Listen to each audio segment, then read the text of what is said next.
Assalamualaikum warahmatullahi wabarakatuh. Selamat pagi dan salam sejahtera untuk kita semua.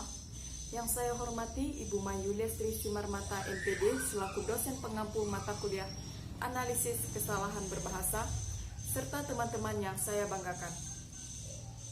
Pada video ini saya akan mempresentasikan kesalahan berbahasa pada bidang fonologi.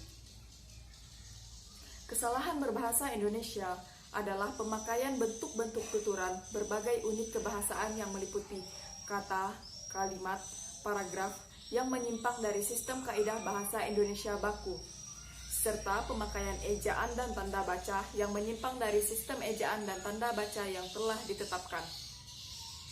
Kesalahan berbahasa tidak sama dengan kekeliruan berbahasa. Keduanya memang merupakan pemakaian bentuk-bentuk tuturan yang menyimpang. Kesalahan berbahasa terjadi secara sistematis karena belum dikuasainya sistem kaidah bahasa yang bersangkutan. Kekeliruan berbahasa tidak terjadi secara sistematis, bukan terjadi karena belum dikuasainya sistem kaidah bahasa yang bersangkutan, melainkan karena kegagalan merealisasikan sistem kaidah bahasa yang sebenarnya sudah dikuasai. Kesalahan berbahasa Indonesia dipengaruhi oleh berbagai hal, di antaranya perkembangan ilmu pengetahuan dan teknologi, khususnya teknologi informasi. Kondisi tersebut telah menempatkan bahasa asing untuk memasuki dan mempengaruhi perkembangan bahasa Indonesia.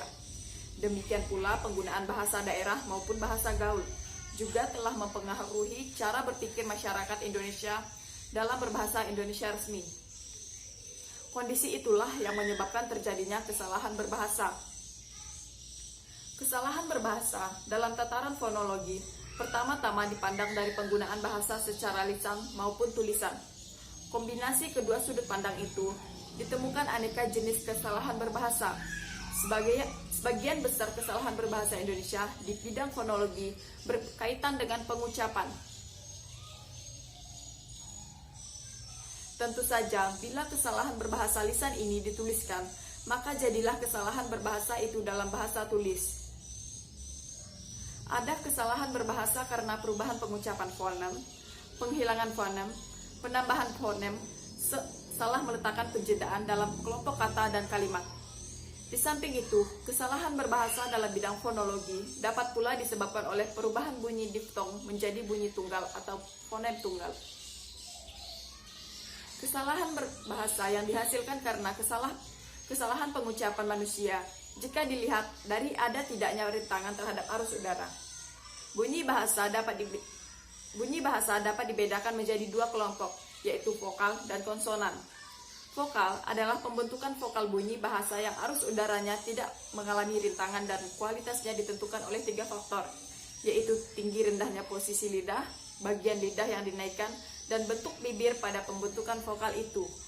Kesalahan pengucapan pada vokal biasanya terdapat pada perbedaan cara pengucapan oleh penutur bahasa antar daerah, yang sudah menjadi kebiasaan dengan ciri khasnya masing-masing, baik dari tekanan, intonasi, serta panjang pendeknya bunyi yang membangun aksen yang berbeda-beda. Pada vokal E, terkadang disebut dengan E, contohnya kata esa. Orang yang berkebudayaan Jawa akan mengatakan kata esa sama halnya dengan bahasa Indonesia pada umumnya. Namun, terkadang terdapat kebudayaan yang dialeknya justru berbeda, seperti Sumatera, Flores, dan daerah luar Jawa lainnya. Kesalahan pengucapan pada konsonan sesuai dengan aslinya.